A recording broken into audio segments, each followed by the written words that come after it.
நேர்களுக்கு வணக்கம்.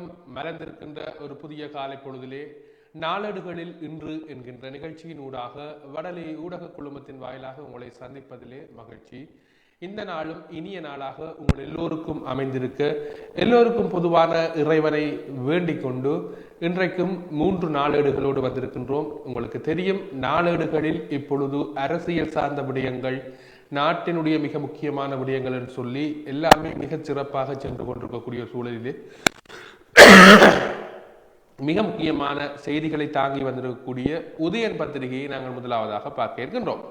உதயன் பத்திரிகையை பொறுத்தவரையிலே முதலாவது பக்கத்திலே பிரதான செய்தியாக ஒரு கட்டங்கட்டப்பட்ட செய்தியாக புலிகளுக்கு தடையை நீடித்தது இந்தியாவின் பாதுகாப்புக்கு அச்சுறுத்தலாம் என்கின்ற மாதிரியான ஒரு எள்ளல் தொழிலான ஒரு செய்தி வெளியாகி இருக்கின்றது. தமிழீழ விடுதலை புலிகள் மீதான தடையை நீடிப்பதாக இந்திய மத்திய அரசாங்கம் அறிக்கையிட்டுள்ளது. தடை செய்யப்பட்ட அமைப்புகள் மீதான திருத்தப்பட்ட பட்டியலிலேயே புலிகளுக்கு தடை விதிப்பதாக இந்திய மத்திய அரசாங்கம் தெரிவித்திருக்கின்றது. இந்தியாவின் தேசிய பாதுகாப்புக்கு அச்சுறுத்தல் விடுத்தமை, பயங்கரவாத செயல்களில் ஈடுபட்டமை உள்ளிட்ட குற்றச்சாட்டுகளுக்காக இந்திய மத்திய அரசாங்கத்தால் 67 அமைப்புகள் மீது தடை செய்யப்பட்டுள்ளது. இதிலே தடை செய்யப்பட்ட அமைப்புகளாக அறிவிக்கப்பட்டுள்ளவற்றில் 45 அமைப்புகள் பயங்கரவாத அமைப்புகளாகவும் 22 அமைப்புகள் சட்டவிரோத அமைப்புகளாகவும் வகைப்படுத்தப்பட்டுள்ளன. இந்த அமைப்புகள் இந்தியாவின் செயற்பட தடை விதிக்கப்பட்டுள்ளதுடன் அவர்களின் வங்கி கணக்குகள் முடக்கப்படும் என்றும் தெரிவிக்கப்பட்டுள்ளது. அத்துடன் இந்த அமைப்புகளுக்கு ஆட்சேர்ப்பது, நிதி திரட்டுவது உள்ளிட்ட செயல்களில் ஈடுபடுவது கடும் குற்றம் எனவும் அறிவிக்கப்பட்டுள்ளது. உண்மையிலேயே இந்த செய்தியை பார்க்கின்ற பொழுது இது ஒரு வளமையான வருடா வருடம் இடம்பெறுகின்ற, இப்படி ஒரு 30 ஆண்டுகளுக்கு மேலாக இந்த செய்திகள் பத்திரிகைகள் வாயிலாகவும் ஊடகங்கள் வாயிலாகவும் வெளிவந்து கொண்டிருப்பது. ஆனால் நகைப்புக்கிடமான விடயம் என்னும் சொன்னால் 2009ஆம் ஆண்டுக்கு பின்னர் விடுதலை புலிகள் அமைப்பினுடைய செயற்பாடுகள் எல்லாம் மௌனிக்கப்பட்டு முடக்கப்பட்டு அது இல்லாத ஒரு சூழல் நிலப்பாட்டிலே இல்லாத ஒரு விடயத்திற்கு எப்படி தடை செய்கின்றார்கள் என்கின்ற மாதிரியான கருத்துக்களும் இன்றைய காலை பொழுதிலே சமூக வலைதளங்களில் ஊடாக வெளியாகி இருந்தது. எது எப்படியோ இந்தியா தன்னுடைய வெளியுறவு கொள்கையிலே ஒருபோதும், நாங்கள் வாழுகின்ற நாடே வெளியுறவு கொள்கையிலே எந்த மாற்றங்களையும் கொண்டு வராத சூழலிலே இந்தியா, அயல் நாடாக இருக்கக்கூடிய இந்தியா இந்த அறிவித்தலை வெளியிட்டிருப்பது உண்மையிலே ஒரு புதிய தகவலும் அல்ல, அதை புதினமாக பார்க்கப்பட வேண்டியதும் இல்லை. ஆகவே இந்த செய்தி முதல் கட்ட செய்தியாக இடம் பிடித்திருக்கின்றது. அடுத்த செய்தியாக பார்த்தோம் என்று சொன்னால், ஜாழ்ப்பாண பல்கலைக்கழகின் பட்டமளிப்பு விழா புதனன்று இடம்பெறுகின்றது. 4 நாட்கள் 13 அமர்வுகள் 3920 பேருக்கு பட்டங்கள் வழங்கப்பட இருப்பதாக பிரதான செய்தியாக வெளியாகி இருக்கின்றது. ஜாழ்ப்பாண பல்கலைக்கழகத்தின் 39வது பொது பட்டமளிப்பு விழா நாளை புதன்கிழமை முதல் 22ஆம் தேதி சனிக்கிழமை வரை 4 நாட்கள் 13 அமர்வுகளாக பல்கலைக்கழக உள்ளக விளையாட்டரங்கில் நடைபெற உள்ளதாக தெரிவிக்கப்பட்டிருக்கின்றது. இந்த பட்டமளிப்பு விழா தொடர்பில் விளக்கம் அளிக்கும் ஊடகவியலாளர் சந்திப்பு துணைவேந்தர் பேராசிரியர் ஸ்ரீ சர்க்கரோராஜா தலைமையில் நேற்று திங்கட்கிழமை காலை இடம்பெற்றது. இதன்போது பட்டமளிப்பு விழா குழுவின் தலைவரும் கலைப்பீடாதிபதியுமான பேராசிரியர் சி ரகுராம் பட்டமளிப்பு விழா பற்றிய விவரங்களை ஊடகங்களுக்கு தெரிவித்தார். அவர் மேலும் தெரிவித்ததாவது, 39வது பட்டமளிப்பு நிகழ்வுக்கு பல்கலைக்கழகத்தின் துணைவேந்தர் பேராசிரியர் ஸ்ரீ சர்க்கரோராஜா தலைமை தாங்கி பட்டதாரிகளுக்கான பட்டங்களையும் தகமை சான்றிதழ்களையும் தங்க பதக்கங்களையும் பரிசில்களையும் புலமை பரிசில்களையும் வழங்கி கௌரவிக்க உள்ளார். பட்டமளிப்பு விழாவில் உயர் பட்ட படிப்புகள் பீடம் இணைந்த சுகாதார விஞ்ஞான பீடம், கலை பீடம், பொறியியல் பீடம், விவசாய பீடம், முகாமைத்துவ கற்கைகள் மற்றும் வணிக பீடம், மருத்துவ பீடம், தொழில்நுட்ப பீடம், இந்து கற்கைகள் பீடம், சித்த மருத்துவ பீடம் மற்றும் யாழ்ப்பாண பல்கலைக்கழகத்தின் முன்னைய நாள் வவுனியா வளாகத்தை சேர்ந்த வியாபார கற்கைகள் பீடம், பிரயோக விஞ்ஞானங்கள் பீடம் மற்றும் தொழில்நுட்ப கற்கைகள் பீடம் ஆகியவற்றை சேர்ந்த பட்டதாரிகளுக்கு பட்டங்கள் வழங்கப்பட உள்ளதாகவும், யாழ்ப்பாண பல்கலைக்கழக திறந்த மற்றும் தொலைக்கல்வி நிலையத்தில் திறந்த மற்றும் தொலைக்கல்வி முறைமை மூலம் கற்கை நெறிகளை பூர்த்தி செய்த பட்டதாரிகளுக்கும் பட்டங்கள் வழங்கப்பட உள்ளன.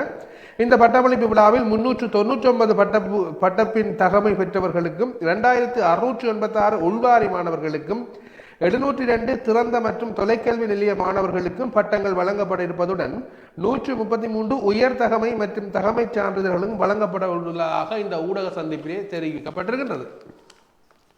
அடுத்ததாக, தொல்லியல் திணைக்களம் நாட்டின் ஊழலின் சின்னம் என்கின்ற ஒரு கருத்தை பாராளுமன்ற உறுப்பினர் ரவிகரன் நேற்று சொல்லியிருக்கின்றார் மாதிரியான அந்த கருத்து வந்திருக்கின்றது. பௌத்த விகாரை ஒன்றையும் அசோக சக்கரத்தையும் தனது சின்னமாக கொண்ட இலங்கை தொல்பொருள் திணைக்களம் இவ்வாறு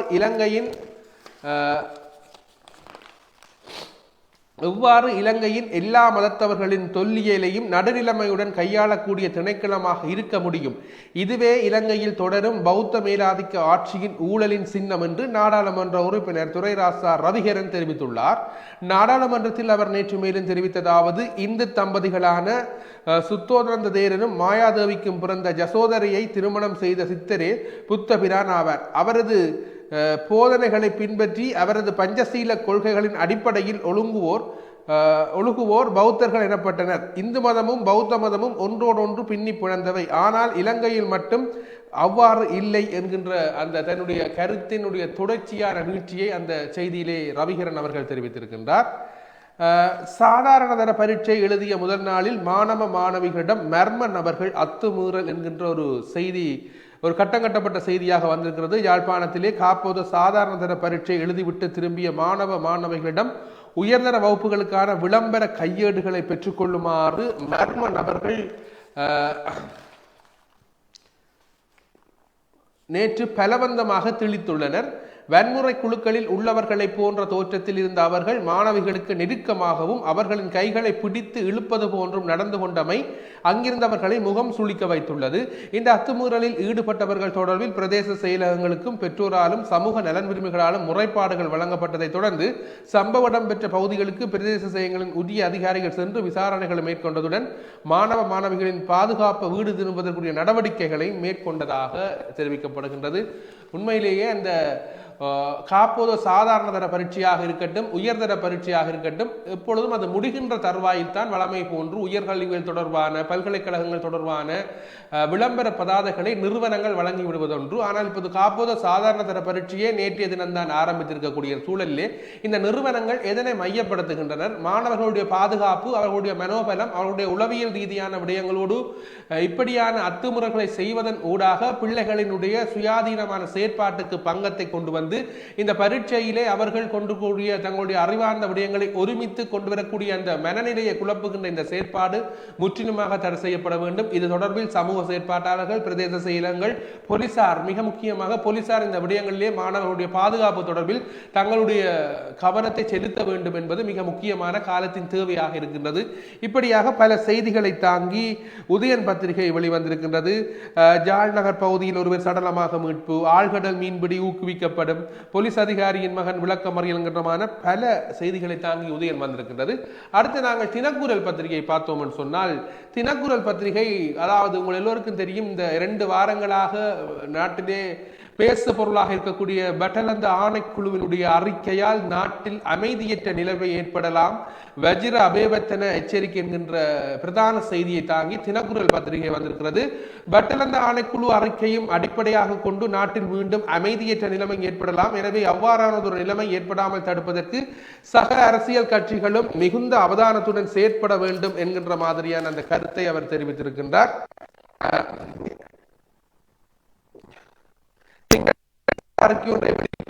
தெரிவித்திருக்கின்றார். இது தொடர்பில் அவர் மேலும் குறிப்பிடுகையில் 1960 ஐக்கிய தேசிய கட்சி ஆதரவாளர்கள் ஜேவிபியினரால் கொல்லப்பட்டுள்ளதாக பட்டலந்த ஆணைக்குழு அறிக்கையின் 3வது அத்தியாயத்தில் குறிப்பிடப்பட்டுள்ளது. ஜேவிபியால் அரசாங்கம் சொத்துகளுக்கு ஏற்பட்ட சேதம் ஆபத்தான அளவில் பெரியது என்று ஆணைக்குழு அறிக்கை தெளிவாக கூறுகிறது. 1987 ஆகஸ்ட் மாதத்திலிருந்து நாட்டின் பாதுகாப்பு நிலைமை மோசமாகவும் மந்தகதியிலும் இருந்ததாக, அப்படியான ஒரு நீட்சியான நிலைப்பாட்டிலே ஆண்டுகள் வாரியாக இந்த தங்களுடைய இந்த செய்தியை அவர் தெரிவித்திருக்கின்றார். குறிப்பாக இப்பொழுது தென்னிலங்கையை பொறுத்தவரையிலே ரணில் விக்ரமசிங்காவினால் பயன்படுத்தப்பட்டதாக கூறப்படுகின்ற அந்த வதை முகாம் என்று சொல்லுகின்ற பட்டலந்த வதை முகாமினுடைய செய்திகள் அரசியலிலே மாறுபாடுகளையும் வேறுபாடுகளையும் பல உண்மைகளையும் வெளிப்படுத்த துவங்கி இருக்கின்றது.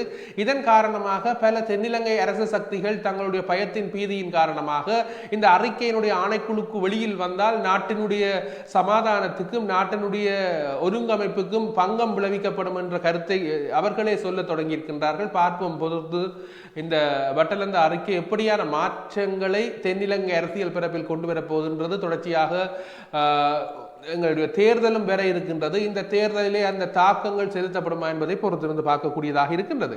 அடுத்து நாங்கள் பார்த்தோம் என்று சொன்னால் அடுத்த பிரதான செய்திகளில் ஒன்றாக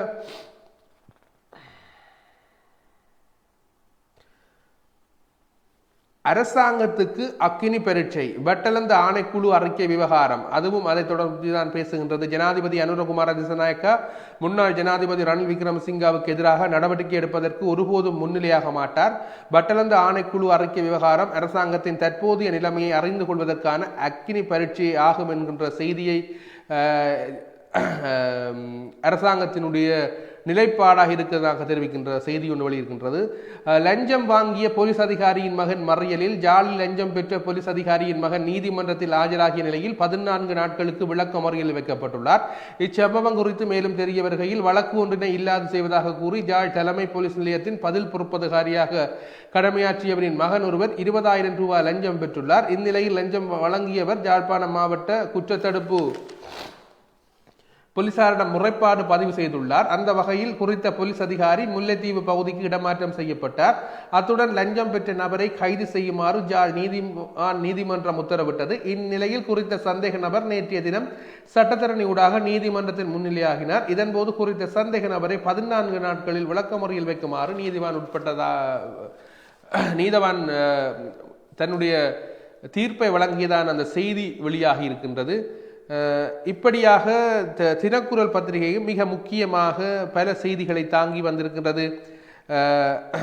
போலி ஆவணங்களை கொண்டு போராட்டமாம் தையிட்டு விகாரைக்கு எதிராக அப்படியான ஒரு செய்தி. இலங்கை கடற்தொழில் நவீனமயப்படுத்தப்படும் என்கின்ற சந்திரசேகரனுடைய கருத்தை தாங்கிய செய்திகள் என்று சொல்லி பல கருத்தை தாங்கி தினக்குரல் வந்திருக்கின்றது. பார்ப்போம் வலம்புரி பத்திரிகை இன்று எந்த செய்தியை தாங்கி வந்திருக்கின்றது பார்த்தாமல் சொன்னால், வடக்கு பிரச்சினைகள் நல்லிணக்கத்துடன் தீர்வு புத்த சாசன அமைச்சர் ஹினுதும சுனில் ஜெனவி. தமிழ் மக்களை வெறுக்க வேண்டிய தேவை எமக்கு இல்லை. வடக்கு மக்கள் எதிர்கொள்ளும் பிரச்சனைகள் நல்லிணக்கத்துடன் பொறுமையுடனும் தீர்க்கப்படும் என புத்த சாசன அமைச்சர் ஹினிதும செனவி தெரிவித்திருக்கின்றார். பாராளுமன்றத்தில் நேற்று எதிர்க்கட்சி உறுப்பினர்கள் முன்வைத்த கேள்விகளுக்கு பதிலளிக்கையிலே மேற்கொண்டவாறு குறிப்பிட்டிருக்கின்றார்.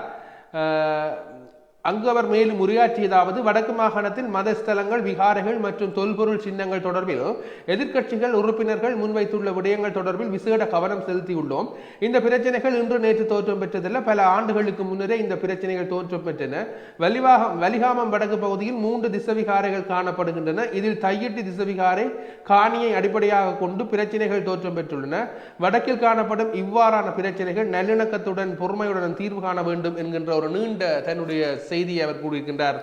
புத்த சாசன அமைச்சர் ஹினிதும சுனில் செனவி. உங்களுக்கு தெரியும், இன்றைய அனுர அரசாங்கம் பொறுப்பேற்றதன் பின்னர் மிக முக்கியமான பிரச்சனையாக இந்த புத்த சாசன அமைச்சும் அது தொடர்பாக இந்த விகாரைகள், தையிட்டு விகாரைகள், நாவக்குழி போன்ற பல்வேறுபட்ட இடங்களிலே இந்த அமைச்சு மிக முக்கியமாக இயங்கக்கூடிய நிலையிலே தன்னுடைய கருத்துக்களையும் தன்னுடைய அவர் சொல்வதை போன்று தமிழ் மக்களை எதிரியாகவோ பகைமை ரீதியாகவோ பார்க்க வேண்டிய தேவை எமக்கு இல்லை என்று சொன்னால், புத்த சாசன அமைச்சு உண்மையிலே இந்த மத நல்லிணக்கங்களுக்கு பங்கம் விளைவிக்காத வகையிலே மக்களுடைய காணிகளிலே மக்களுக்குரிய விடயங்களை பெற்றுக்கொண்டு பொதுவான விடயங்கள் சார்ந்த விடயங்களே கவனத்தை செலுத்த வேண்டும் என்கின்ற மாதிரியான கருத்து நிலைகளும் இங்கிருக்கின்றது.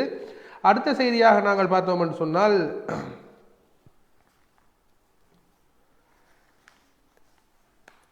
ஜேவிபி செய்த படுகொலைகளை மறைக்க இடமளிக்க கூடாது, ஐக்கிய மக்கள் சக்தி தெரிவிப்பு வட்டலந்த அறிக்கை மூலம். அதுவும் அது சார்ந்த ஒரு நிகழ்ச்சி, அது சார்ந்த ஒரு செய்தியாகத்தான் இருக்கின்றது அந்த விடயமும். ஆகவே அந்த செய்தியையும் நாங்கள் கடந்து செல்லக்கூடிய வாய்ப்பு இருக்கின்றது. அடுத்து, தனிநபரை இலக்கு வைத்து விசாரணையை முன்னெடுக்க கூடாது, வட்டலந்த விவகாரம் தொடர்பில் நாமல். வட்டலந்த ஆணைக்குழு அறிக்கை குறித்து தனிநபர் ஒருவரை இலக்கு வைத்து விசாரணைகளை முன்னெடுக்க கூடாது என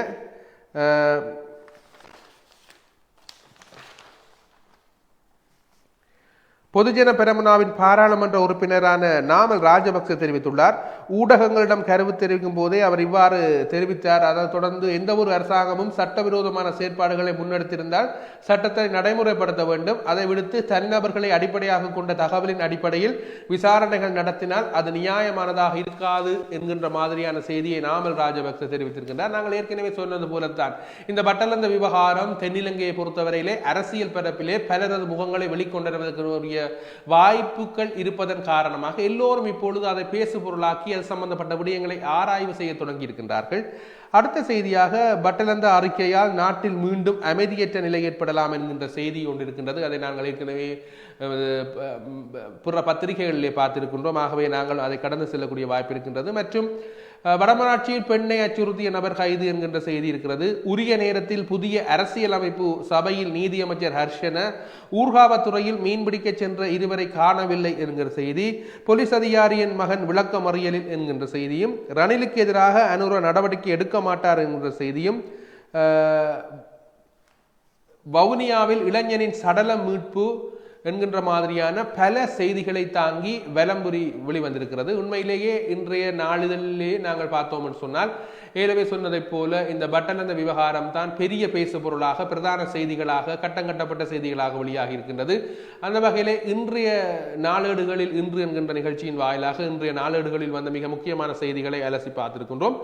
மற்றும் ஒரு சூழலிலே நாளையும் இந்த நிகழ்ச்சியிலே இணைந்து கொண்டு நாளை வரப்போகின்ற செய்திகளை நாங்கள் பார்க்க இருக்கின்றோம். அந்த வகையிலே இன்றைய தினம் இந்த நிகழ்ச்சியிலே இணைந்து கொண்ட உங்கள் எல்லோருக்கும் எங்களுடைய நன்றிகளை தெரிவித்துக் கொண்டு நாளை மீண்டும் சந்திக்கலாம். வணக்கம்.